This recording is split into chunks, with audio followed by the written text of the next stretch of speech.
A Happy Pocketful of Money by David Cameron Gikandi. Read by John Wayne Myers. Disc 3.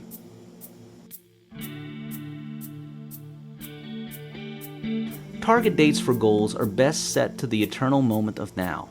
Even if you're setting a goal that you would like fulfilled 10 years from today, state it and think of it in present tense. Setting an arbitrary date in the future introduces a state of wanting and waiting. Wanting prevents achievement. Arbitrary target dates also interfere with the natural functioning rate of the universe, which you do not usually know. When you say, by the end of next year I will be a millionaire, how do you know that you could not have become one by the end of next month? Anyway, the only real time and place there is in the universe is now, here. Be exact. Define your goals and visions exactly. If you aim at nothing, be sure that you will get nothing specific. Talent, intelligence, and hard work without exact goals often lead to frustration. Thoughts take time to manifest into physical reality. Most people only think a few months ahead. Today they may think, I need to buy a house soon, and then they start stressing over it and struggling to get it. That is the haphazard short-term approach. Try long-term. Imagine the power of setting goals 30 years in advance. By listing down and visualizing daily everything you would ever like to have over the next 30 years, you set in motion the forces of thought power in the universe well in advance. Even if you do not wish to buy a house now, as long as you know that one day you would or might wish to buy one, start visualizing it now. Thoughts take time to manifest into physical reality, so the earlier you start, the better. Life then starts working automatically. You start realizing your goals in time without stress and time pressure. Things simply fall into place. Remember that in your 30 years goal setting, even though you think you need something 25 years from now, set and think of that goal in present tense, now. I am and not I will have. The universe will take care of the appropriate timing for you. You have to know where you would like to go if you wish to make sure that you get there. Otherwise, you will not get there. Have goals, plans, images, and visions. Have journals to record, track, and refine them. Without goals, plans, images, and visions, you will either not go very far or not as far as you are capable of going. How many goals should you have? You can never have more than enough. The wealthiest people have hundreds. Some have thousands. Some have so many goals it would take 200 or 300 years to have them all manifest. You should aim at having at least 5,000 goals. Understand the nature of goals.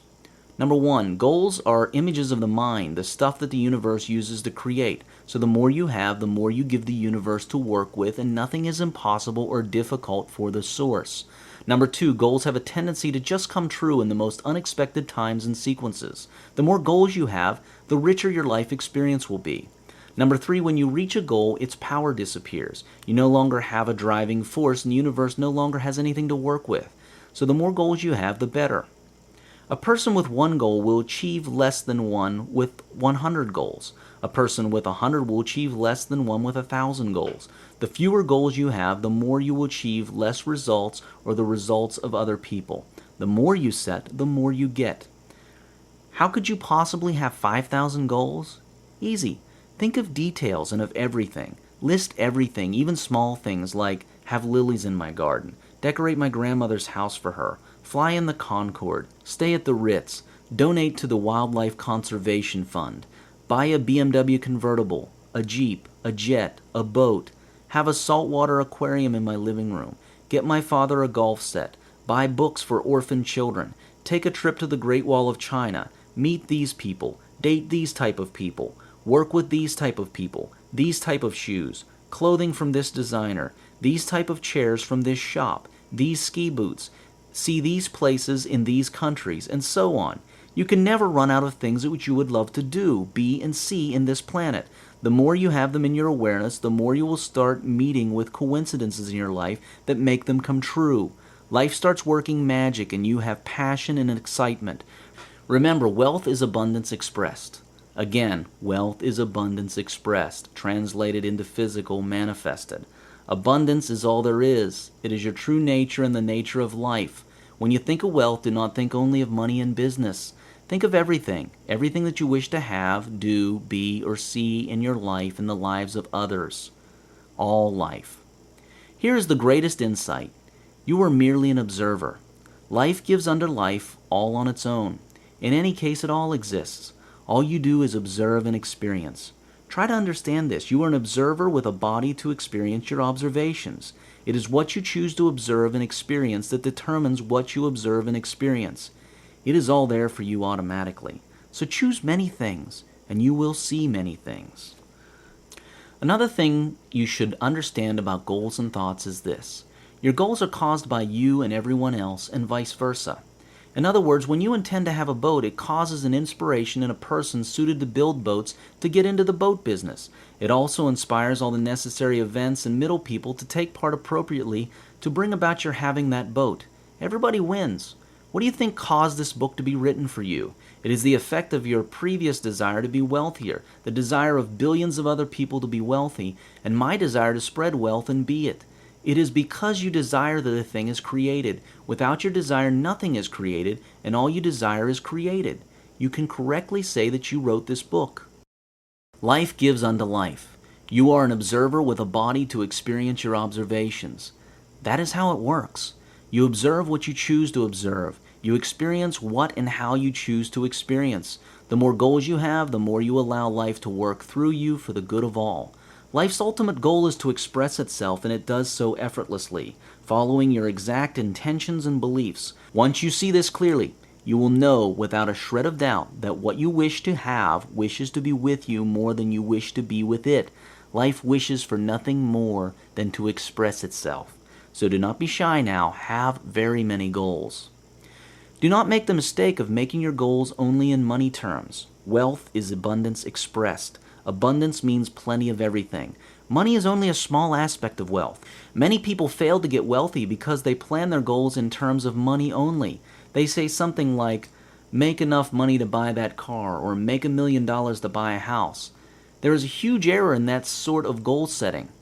A close error to that is the error of having huge financial goals and very few other goals. Some people may set goals like make $1 billion, but they have very few other goals. Why are both of these in error? Try to understand this clearly. Life is images of the mind expressed. It is that simple. Life is also precise. You automatically get exactly the amount of money needed to realize your most precise and certain images of your mind. And although you may think that money is the only way to get a certain thing that you like, life knows that there are many other ways of getting it, not just through purchase with cash. So if you have very few other goals and images in your mind, if you hardly think of anything else except money, there will not be much material for life to work with. To illustrate, imagine that it was possible to open a person's mind up for examination.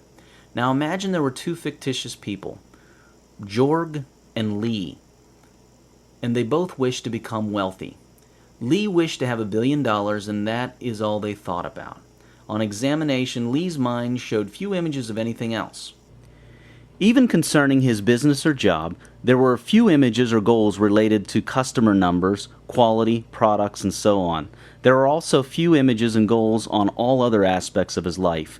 Lee just had a strong wish, desire, and goal of becoming a millionaire.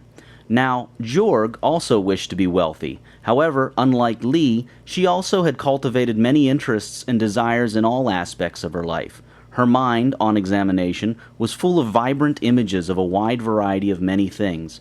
It even had specifics on small details such as the clothes she wished to have, places to travel to, the deco in her offices, ways she wished her customers treated her, gifts she wished to give to her loved ones and the rest of the world, and so on.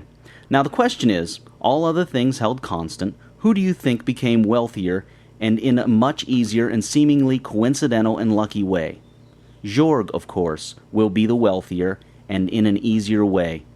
Life ensures that all of your mind's images that you hold true and clear are fulfilled. It's okay to wish to be a billionaire, but how exactly do you visualize $1 billion? You see, the lack of lifestyle visualization is why many people fail to achieve their financial goals. It is very hard to visualize and hold fast in your mind $1 billion. But it is extremely easy to visualize the lifestyle and business of a billionaire. Do not separate your financial life and goals from the rest of life, for the financial goals are only a means to an end, not an end in themselves. Remember, money is a shadow of value, a medium of exchange. Your goals should be on the value and the exchanges, not on the money, the shadow. Be of the state of mind that the source, life, God, only says yes to you. Never know. The only question then is this: what is it that you are asking for, and do you believe it? Yet never ask, intend, for even before you ask, it has been given to you.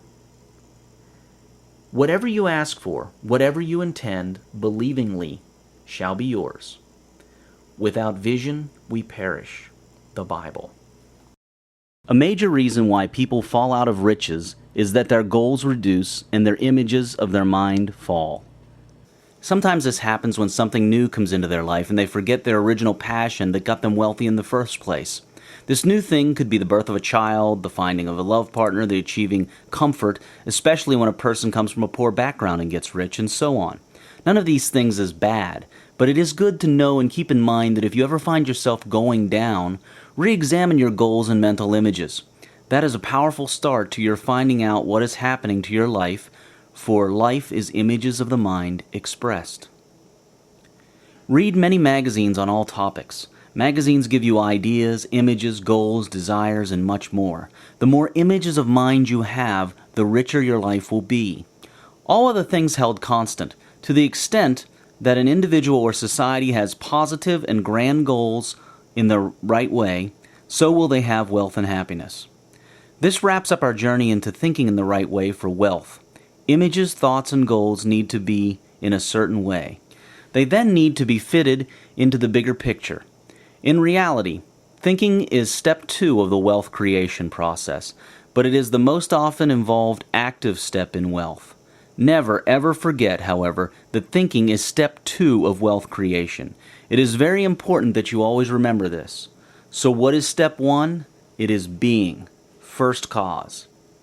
It is that which causes thought, that from which thought springs, that without which thought would not be. Let us dive in deeper still.